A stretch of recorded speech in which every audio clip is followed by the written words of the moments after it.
croix pour nous pardonner de nos péchés. 8 ans. C'est ce que la dame a dit. Ah oui, c'est vrai, toi David, hein, tu connais ça, hein? Ok, oui, tu as probablement raison. Un enfant de 8 ans. Tu ne peux pas venir lui dire n'importe quoi. Laissez-moi vous dire, cette histoire de l'école du dimanche là, ça porte fruit.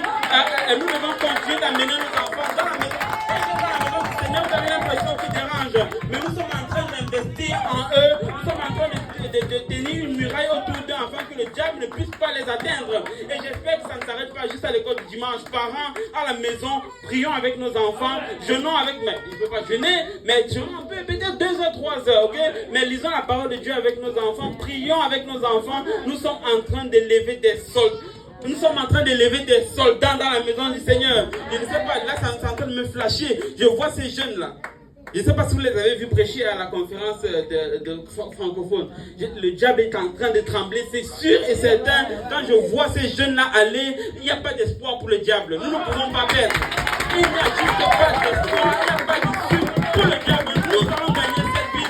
Frère Magloire, tu continues et tu suis les pas de ton pasteur.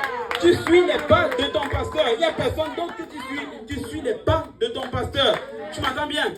Je ne sais pas la maison, tu t'en doutes. Mais tu suis les pas de ton pasteur et Dieu va faire de grandes choses. Si nous continuons de marcher dans l'humilité, nous allons voir la gloire de Dieu s'accomplir dans nos vies. Laissez-moi vous dire, nous avons tout ce que nous avons besoin pour gagner cette ville de Montréal. Ne laissons pas le diable nous dissuader. Ne laissons pas le diable nous distraire à gauche, à droite. Nous allons continuer de prêcher la simple parole de Dieu.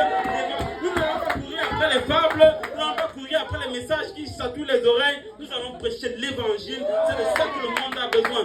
Le monde n'a pas besoin d'une église de fancy avec des gens qui chantent bien. Bien sûr, nous allons exceller dans tout ce que nous faisons, mais nous allons rester dans la parole de Dieu. Nous allons rester dans l'évangile. Si ce n'est pas dans la Bible, je ne le prêche pas. Si c'est dans la Bible, je le prêche. Je vais aller plus loin. Si mon pasteur ne le prêche pas, je ne le prêche pas. Je vais prêcher exactement ce que mes enseignants m'ont appris à prêcher, m'ont enseigné de prêcher.